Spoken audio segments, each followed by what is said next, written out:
tika déjà vie ya masumu mais pona kozanga kaka eloko moko ya moketo na ngonga moko boye obosani bolamu ya nzambe oyo atalisa kyo depuis alongola kyo na vie ya désordre okomi na osu koraisonner ozongela nosu vie ya bowumbu tomona yango na kati ya communauté na biso mingi bazwa décision ya koyebake na tiki vie nazalaki nango nakomi nanga kosalela nzambe mais na kosalela nzambe akute na badifficulté ye wana azongi susu mbango na Egypte to aza koprojete kozonga na kati na Egypte na vie ya désordre na vie ya kindumba oyo azalaki nango.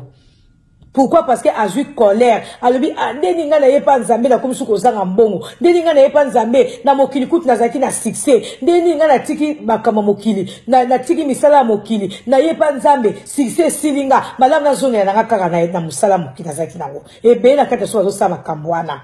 Pourquoi? Parce que bazangi persévérance. Pourquoi? Parce que tcheki kanda na bango e mata bango na mitema po ba aboutir na rébellion. Alléluia. Et ce n'est que notre vie est faite d'agression.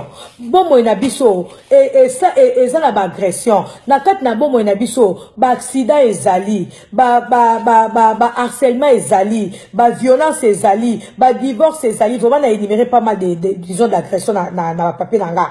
Ba mariage malheureux ezali, ba homicide, ba suicide ezali. Alléluia, ba terrorisme ezali, ba ouragan ezali. Mais il ne faut pas que cela ait même abisso na rébellion contre Nzambe. Ah, na États-Unis, miko eleki a totu ko moi na Californie ndenge moto epeli. Vraiment naza ko imaginer que bana Nzambe bazali na kati kuna. Batu bazui, batu mususu ba kufi, batu mususu biloko na bango eziki. Mais cela il faut pas que ait même ba chrétien bazali na kati ya ko se rebeller contre Nzambe. Pourquoi? Parce que la vie est faite na bagression et ce n'est toye bango. Bon moi na biso ezali fait na bagression ezali fait na ba mikaratane belé mais biso sengeli to ikampiko to karamanzambe to se rebeller te et loko moko ekaboso na bolingo nzambe te. Bana Israël bazaki na promesse nzambe bayeba ke mboka o bazoke ezaki mboka oyo za kokule le na miel mais il fait que bazanga ki mai ba se rebeller ba bosani bonté nzambe ba bosani bolingo nzambe oyo abimisa ibo na kati Égypte. Alléluia. Ndeko mwasi ndeko mobali tokokende kotanga susu mbangu na proverbe ba verset tokotanga mbangu na Romains 5 tomona nini Bible eyebisi biso kuna. Alléluia. Na Romains 5 bolimbisaka mwa moke na luka passage yango na Romains 5 verset 3 Bible eyebisi biso mieux encore nous tirons fierté même de nos détresses car nous savons que la détresse produit la persévérance. Alléluia. La persévérance conduit à la victoire dans l'épreuve. Et la victoire dans l'épreuve nourrit l'espérance. Alléluia. Bananzambe. Et c'est n'est pas que tant que na kat na détresse et c'est que na fierté wana ya tant que na détresse ya koyeba ke détresse na biso il faut produire persévérance mais persévérance ko produire nini et ko conduire biso nini na victoire. Alléluia. Tant que na makambu tant que na mikaratano et c'est nini to persévérer. Alléluia. To persévérer. Persévérance na biso plutôt égomerso nini na victoire mais ce que yo persévérer te okopengwa okozongela mokili okozongela kindumba okozongela vie oyo zaki na ngoya mabe. Pourquoi? Parce que o persévérer te na moment ya détresse na yo. Pourquoi? Parce que o persévérer te na moment oyo zangi lipa. Pourquoi? Parce que o persévérer te na moment oyo zana besoin eloko moko songolo mais ozwi ngo na moment wana te okone makaliso sanini ozongela mokili ozongela oyo sobe yo tikaki. Pourquoi? Parce que ozangi persévérance. Alléluia. Bana Israël ba bosangi ke nzamba zaki capable ya ko pouvoir ba besoin na bango. Ba se rebella qui ba murmurer contre Nzambe, ba murmurer contre Moïse. Moïse nandrone Aaron, ba kei na temple ya rencontre, ba ki ko bela Nzambe face contre terre, ba lobi Seigneur. Talangambo o ni biso to memi bana Israël ba komi na menace contre biso ba lobi fa ki batika ba na Israël na Égypte. Pourquoi to bimisi ba otena ba na kati na désert ba komi ba ko projeter ba zonga na Égypte. Pourquoi? Parce que kuna bazali ko lia abondance bazali ko mela bazanga ki maite bazanga ki ba jité nzamba yoki aibisi Moïse alobi Zoan de konao Aaron bozwa bâton o bozanango boke de kobeta 2 fois la rocher pe ma ekobima pe Moïse asaki ndenge nzamba esaki ye pe ma ebima ki haleluya pe bana Israël ba melaki na bétail na bango pe melaki. C'est-à-dire quoi bana nzambe? Et c'est que tu que tant to zanga ka iloko et c'est que tu persévérer parce que nzambo azana bolingo pona biso akotika biso to ke la te mais souvent biso batu to se rebelaka trop vite. Alléluia. Mingi bazo penga mingi mususu azotala lobi tant nazaki na kindumba tant nazaki na mibali misat nazaki kozanga basaka cherté nazaki kozanga bilamba te nazaki kozanga ba voyage te aye pa nzambe. Alléluia. Bien kazo lia na ye mwa muke mais pona ye kozanga ba bijou wana kozanga ba saki wana kozanga ba voyage wana nazaki kozona vie ya kindumba habité malamu nazongela nzambe nazongela Égypte ndeko mwasi ndeko mobali esengeli persévérer. Alléluia. Pour Zamba longolo na bosoto, Zamba longolo na kindumba, Zamba longolo na mokili. Akotika yo onyo kwa mate, akotika yo on manquer de quelque chose. Pourquoi? Parce qu'il y a le pourvoyeur. Alléluia, de nos besoins. Alléluia. Mais le bandeko mingi, likolo a passé. Bazongeli vie ya désordre o batikaki. Mususu pezo omona nga penza na tiki makambo ya moki, na tiki na kila ngapa Yesu. O tiki. Tant on y est pas Yesu, au moment où makambo ils ont marché, ndenge oyo linga kite, au komi ko ba Nzambe akosinga, il fallait na tika na kana kan nazalaki. Mingi tozo mona na tiki na makama na tiki na ngai makama mokili, na komi na pasteur, na komi na ngai chantre tout ça. Mais na moment moko donné boué, akoki ba difficulté te, akoki ba souffrance te, azongi na mokili. A se rebeller contre Nzambe. Bana Israël pe basalaki yango ba bosaki ke nzamba za capable ko pouvoir ba besoin na bango yango ndeko mwasi le mobali na so talisa oke bolingwa nzambe za likolo na biso nzambe oyo alongola ko na boumbu nzambe oyo alongola ko na vie ya désordre nzambe oyo alongola ko na royaume à ténèbres amemio na royaume na ye akoingate yo souffrir akoingate yo kufa nzala mais c'est pas so okuta ina nzala so okuta na ba difficulté ko pengwa te kangama na nzambe parce que nzamba azana pona consoler yo nzamba azana po apouvoir ba besoin na yo nzamba azana po apesa yo bilo akolia mais mingi baza ko pengwa ka pona bilo akolia mingi asa tika kindumba tika moyibi asa ya pa nzambe akoma chantre akoma je sais pas intercesseur akoma motei mais likola difficulté akuta na vie na ye azongeli sous vie à désordre. Et c'est le karama na nzambe. Il ne faut pas que tout se rebelle contre yé. Alléluia. Parce qu'il y a yebi ba posa na biso. Il y a zali nzambe o azotesa so bolingo. Atese ki so bolingo na ye. Oui que ngala lo bara toujours que il y a 2 royaumes. Royaume des cieux et royaume des ténèbres.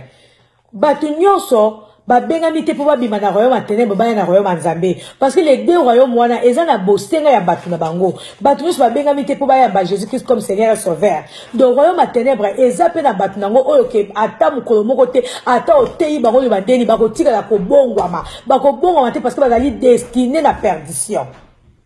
Mais na batu mususu tango otei bango le nzambe automatiquement ba ye pa nzambe wana zali destiné na royaume nzambe. Mais yo suko na kata royaume à ténèbres voilà parce que Bible dit que tant on a yambi Jésus Christ comme Seigneur et Sauveur te oza na kata royaume à ténèbres mais suko nzamba sa yo grâce o yambi Jésus Christ comme Seigneur et Sauveur o komi na kaya nzambe et seigneur makambo o nyoso o yo ozaki no na royaume à ténèbres o tikango pourquoi parce que Bible dit biso tant on a mis Jésus-Christ comme Seigneur Sauveur, oh, comme une nouvelle créature, les choses anciennes sont passées, voilà que tu es devenu une nouvelle créature. Mais si koyo, tant on a comme une nouvelle créature, on comme ce qu'on raisonnait, on zone en avis à Bosoto. Pourquoi? Pourquoi ne commence le mobile? Parce que au kokina yo, ko persévérer te, au kokina o via kozanga te. Parce que kuna na via kindumba, oui, ozo zwana o bambongo, ndengo zo linga. Na via moyibi, ozo zwana o nyoso zo linga. Mais, et ça ko rendre yo prisonnier en esprit moi au pas moi au mona bonté nzambe salité mais tant oza pas nzambe tant oza na vie nzambe ata ozo lia comme ozaki ko lia na royaume o ya bosoto te mais oza en paix oza libre mais na royaume à ténèbres okolia okomela satan ko pesa yo bozui satan ko talisa yo makamnoso satan ko talisa yo koza kitoko ke oza na droit ko zo mibai ndengo lingi satan ko talisa yo ke ato yibi ko tama ba voiture lix ndengo lingi mais âme na yo eza liberté âme na yo eza na kimia te. Alléluia. Quelque part Bible lobby c'est les bénédictions de l'Éternel qui eza ko enrichir. Satan ko pesa yo nyoso lingi. Satan ko pesa yo mibali ndeko lingi. Satan ko pesa yo ba voiture ndeko lingi. Satan ko pesa yo biloko kolia. Mais okozana kimia te. Bana Israël na kat na Égypte bazaki kolia. Bazaki eloko te. Mais bazaki na kimia te. Bazaki na liberté te. Mais na kat na désert tellement qu'il a fait chaud, tellement qu'il a fait sec, na kat na désert, ba yoki sous posa, ba zonga na kat n'Égypte. Ba bosa nke nzamba zaki capable ya ko pouvoir ba besoin na bango. Ba bosa nke nzamba zaki capable ya ko taisa bango bolingo na à tout moment na kat na désert. Donc moi c'est no mobile, na kat na désert na ozo lika. Na zo teso ki sinyo kamba na Nzambe. Ko se rebelle te, colère na yo, et pousser yo o abouti na rébellion te. Kanga Nzambe parce que Nzamba ko tika yo te. Ko zonge la vie à désordre o yo tika te. Ko zonge la vie à bosoto o yo tika te. Mona ke gloire moko eza liboso na yo. Ato zo leka na vie moko ya difficulté sikoyo. Yeba ke gloire moko eza liboso na yo. Pe ko ya parce que Nzambe oyo a bengi yo na kati ya royaume na ye. A bengi yo po atika yo o souffrir te. Matiki yo a bengi yo na kati ya royaume na ye. Po mona kembo na ye. Hallelujah. Toki otanga na Romains 8. Na Romains 8 verset 21 22 Bible sibiso nini?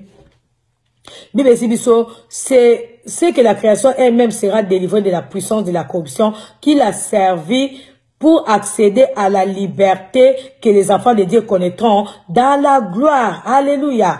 Nous le savons bien en effet, jusqu'à présent la création tout entière est unie dans un profond gémissement et dans les douleurs d'un enfantement. Alléluia. Bana Nzambe. Et ce n'est pas que même ma belé, même création en Nzambe, ils ont subir, ils ont les cas de souffrance, ils ont les cas de gémissement. Mais à un moment donné, alléluia. Gémissement, on est les cas, à quoi fanter, alléluia. À quoi connaître gloire dans Nzambe.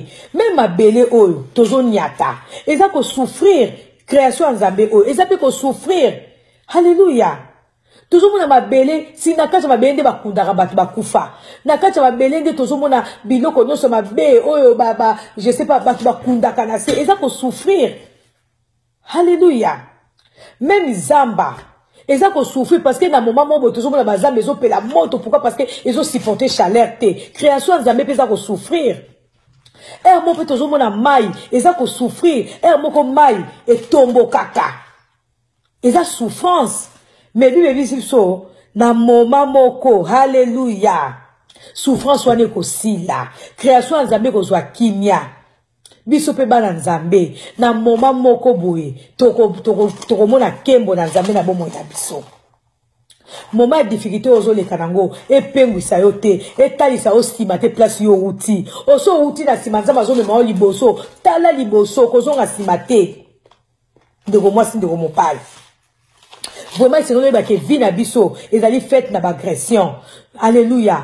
Et c'est que na kat na vie, ba divorce des autres salama, ba suicide des autres salama, ba homicide des autres salama, ba ouragan, ba moupepe, ba mbonge des autres salama. Ils allaient vie salama bongo.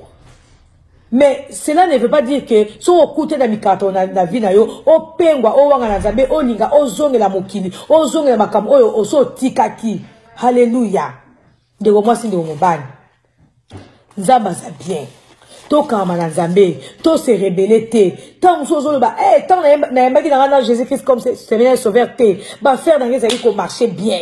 Si qu'on a commis et pas Nzambe ba faire dans les marcher sur bien te. O komi ko raisonner o zonge la mokili. Donc moi si so za makaniswana ko zonge la mokilité parce que so zonge li mokili. O coup da ba difficulté makasi. Tala kara liboso. Mona ke victoire nous a liboso parce que ba na Israël tant bazali ko projeter bazo na Égypte ba bosana ki à un moment ba bosana ki ke liboso na bango kana ezalaki gloire ezalaki Bible si biso mingi ba perisaki même na désert à cause des murmures kaka ba oyo bazali ko croire na Nzambe tina suka nde bakotaki na terre promise donc moi c'est de mobile na lingi ozala parmi batu oyo bakomona gloire à venir. Kopengwa te pona ba besoin mokili oyo kopengwa te parce que les zangi mbongo kopengwa te parce que mobali ya kimio kopengwa te parce que le mwasi ya kimio olingo zonge la kindumba olingo zonge la vie ya désordre te taila Nzambe nzamba za ba surprise malamu pona yo nzamba za makamba bitoko pona yo nzamba ko pesa yo mobali ko le quand même mobali oyo zalaki na ye Nzambe ako pouvoir ba besoin na yo nzamba zali capable ya ko sala yango bana Israël tant babimaki na kat Égypte bazaki komela ba mai babosani ke nzambe wana pese bango bamai babosani tellement ke bakutanaki babi il faisait tellement chaud et sec babosani ke depuis babimaki na Égypte nzambe alesaki bango bamai pe bamelaki kaka na moment moko ezangaki bapengwi bawangani bolamu nzambe peut-être nzambe alingi pe asani éprouvé bango po atala soki sincèrement balingi ye makamsi comme la chose bon mon nzambe peut tamso atala soki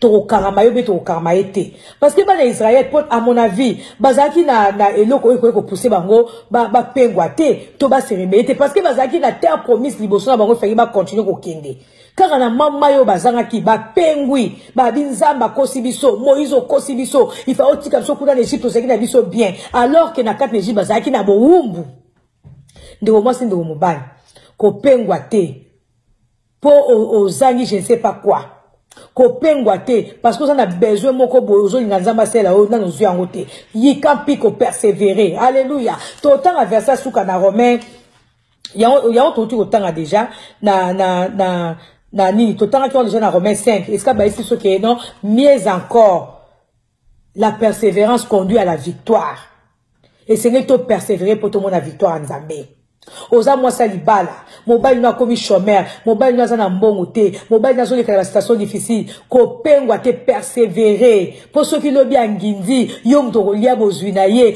yo mutoko mona gloire wana mingi ba perda mabala likola ko taki mobile yango na landaki aza chômeur mobile yango na landaki akomi na ye musala ba revoka ye nga via passe na okokate ozongeli via mkindumba parce que mobile azana na musala susute lobi oyoki mobali yango akomi na mbongo okozongela ye lisusu non ekomi trop tard parce que okokai ko supporter na yete okokai ko persévérer babi persévérer parce que la persévérance conduit à la victoire ngana pambola nzambe makasi alléluia na batant difficile mobali nanga a pasaki nango nzamba simbaki motema na ngai na yebaki o nini nzamba prometaki mobali nanga na yikaki piko ngana mobali nanga to yikaki piko leo naza na victoire na libala nanga leo naza na victoire alléluia leo nazolia alléluia naza les na libala nanga pourquoi parce que na persévéra ki tant mobali nanga zokela tant mobali nanga zolela mikaratano nazaki toujours pembeni na to simba na loboko main dans la main to bito tela kaka nzambe nzamba yebi biso nzamba kotika biso te alléluia